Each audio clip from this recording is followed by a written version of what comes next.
Ni mwalimu mwenzenu.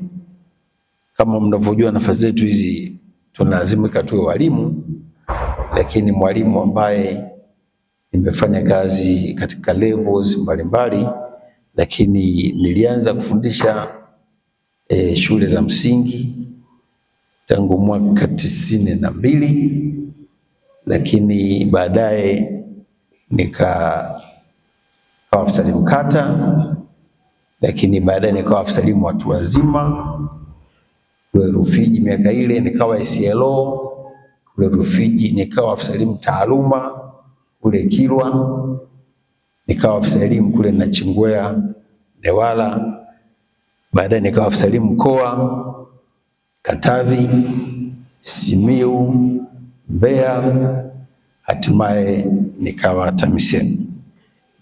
Na katika kipindi chote kwa mujibu wa sheria na taratibu nilizopaswa kuwa mwanachama CWT nimekuwa hivyo hadi nilipotaka kuwa hivyo.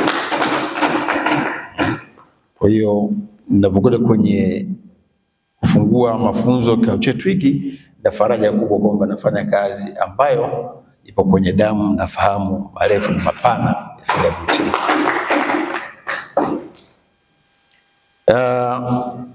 Tumesikia wote malengo ya mafunzo yetu,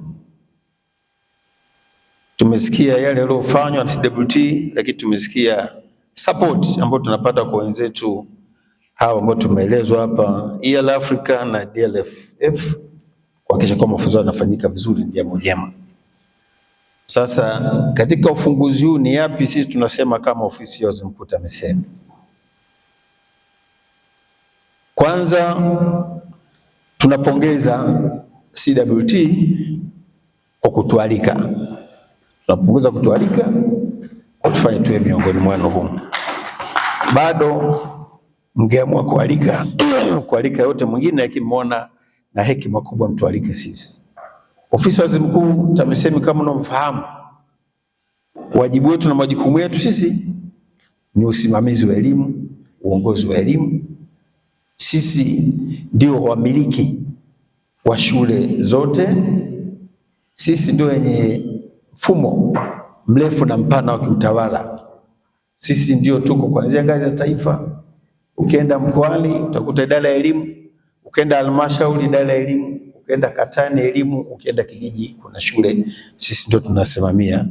Kwa hiyo tukiongelea kuhusu maendeleo ya elimu nchi hii, mnaona kabisa udau wetu ni mkubwa sana. Kwa hamkukosea kutualika sisi tuje kwenye ufunguzi wa kikao chetu hiki muhimu. Katika hilo sisi kama ofisi ya Waziri Mkuu TAMISEMI tunajua kwamba wajibu wenu kama nilivyosema hapa, wajibu na haki za watumishi specifically leo walimu, lakini yote hiyo ni kuhakikisha kwamba maendeleo ya nchi yanapatikana, maendeleo ya sekta yetu ya elimu yanapatikana. Katika kufanya hivyo tumeona mmeendelea kufanya mengi, na hatimaye leo mmetualika tuje kushirikiana na nyinyi katika kuendelea kuboresha hayo mengi ambayo mmeendelea kuyafanya. Sasa tukiangalia maendeleo ya elimu nchini kwa jumla, kabla ya yote kabisa tutakubaliana kabisa sisi kama wadau wa elimu kwamba kwa kipindi hiki, kwa muda huu, lazima tuanzie kuishukuru serikali yetu ya awamu ya 6. Nikisema hivyo kirahisi mtu anaweza asielewe, lakini tunaweza ukachambua ukaona kwa nini tuna kila sababu ya kushukuru serikali yetu ya awamu ya 6. Ni mengi yamefanyika hasa kwenye sekta ya elimu. Kwa uchache tu ambalo wengi wanalijua na kile kimtajia mtu anakubali ni jinsi gani serikali ya awamu ya 6 imeboresha miundombinu ya elimu. Wote ni mashahidi, mashule yamejengwa mengi. Tumekuwa kwenye ziara ya Waziri Mkuu juzi na nyinyi mmesikia, takriban shule mpya za sekondari 1300, shule mpya za msingi 2700. Bado hujataja madarasa, bado hujataja mabweni, bado hujataja walkways, bado hujataja mabweni ya watoto wetu wenye ulemavu, bado hujataja shule za chekechea, shule za pre-primary ambazo zimejengwa madarasa maalum. Lakini nyinyi ni mashahidi, wale wenzangu na mimi nimesema mnaanza 92, wapo wengine hapa. Mtakumbuka shule tulizokuwa nazo kipindi kile na leo zikoje. Wakati niko Simiu, wale ambao tulikuwa wote, namuona Alexander yuko pale. Mtakumbuka tulipokuwa Simiu tuliamua sisi kuwalaza watoto kwenye madarasa ili watoto wasome mpaka usiku. Watu wakawa wanatuuliza mbona mnalaza tu kwenye madarasa? Lakini tukamwambia pamoja na mapungufu mengine, lakini darasa hili lenye tiles unaweza kulituhumu kuhusu ubora, mambo ya zamani hayakuwepo. Kwa hiyo tukisema kuhusu miundombinu ya elimu, nyie ni mashahidi, mnakubali kabisa kwamba serikali imefanya makubwa, pamoja kwa miradi mikubwa inafanyika, lakini serikali jikita kwenye vitu vinavyogusa wananchi moja kwa moja ambao wanavishuhudia. Lakini ukiacha miundombinu, wote mnajua kwamba ajira kwa walimu zilisimama, lakini awamu ya 6 imezirejesha, na hata nyinyi ni mashahidi. Juzi tu kwa siku zile 100 za mheshimiwa ameweza kuhakikisha anaajiri wale madaktari na afya na walimu 1200, sisi 7,000. Mnakumbuka wameajiriwa. Leo tunapoongea saizi mchakato wa ajira unaendelea, watu wameitwa leo na kesho wanaanza kuitwa tena ili waajiriwe. Ajira hizi tusisahau, zilikuwa zimesimama au mmesahau jamani? Si mnakumbuka? Lakini nyinyi mnajua pia kwamba nyongeza za mishahara zisimama. Uongo kweli? Zimekuwepo. Lakini malimbikizo yetu yanaendelea kulipwa. Lakini mnajua kwa sababu ni elimu, hata vyuo vikuu mnajua bumu limeongezwa kuongeza uwezo, fursa kwa watoto wetu waweze kusoma vizuri zaidi. Lakini kubwa sana ni awamu hii ya 6 iliyoona kuna haja ya kurekebisha sera yetu ya elimu na mtaala ili ukidhi haja. Mnajua Mheshimiwa Rais aliona kabisa kwamba wanahitimu wanashindwa kuingia kwenye maisha, wanasubiri waajiriwe ajira ambazo hazitoshi na haziwezi kukidhi kuajiriwa. Mtaala umerekebishwa ili kuwawezesha watoto wetu wanapohitimu waweze kuingia kwenye maisha, waweze kuwa kwenye uchumi, kwenye jamii, na waweze kuongeza na kuleta maendeleo ya taifa. Kwa haya ni kwa uchache tu ambayo tutasema tuanzie hapo tukiongea habari yetu ya sekta ya elimu. Na tunasema makusudi kabisa, tunajua ukiongea maendeleo, ukiongea sekta zingine, tunajua sekta yetu ya elimu ni sekta mama. Sekta zingine zote zinategemea ubora wa sekta yetu. Kwa lazima tuanze hapo kupongeza serikali yetu ya hamasisha katika.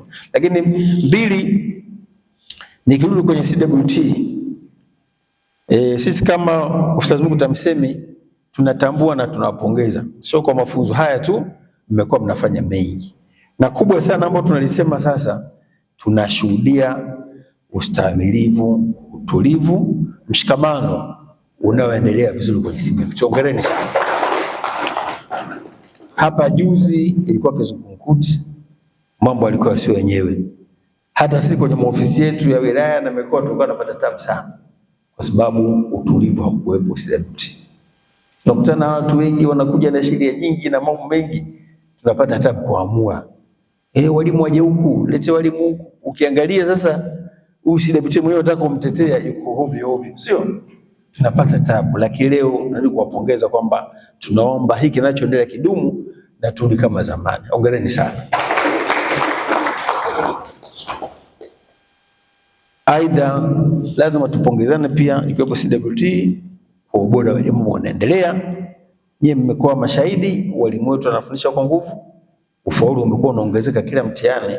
Hii sio kazi yetu pekee, TAMISEMI pamoja na nyie, sio? Walimu kama hawana utulivu, mafanikio yasingetokea. Uongo kweli? Kwa tunapofanikiwa tunajua sisi tunaenda pamoja. Lakini pia CWT leo mafunzo mmeeleza hapa kwamba mna mifumo mmeendelea muda mrefu na mpango ya mbele ya kutoa mafunzo zaidi. Kwa hiyo pia hongereni katika hilo. Tukija kwenye mafunzo haya, kama yalivyoelezwa, tumesikia yanaonekana umuhimu wake.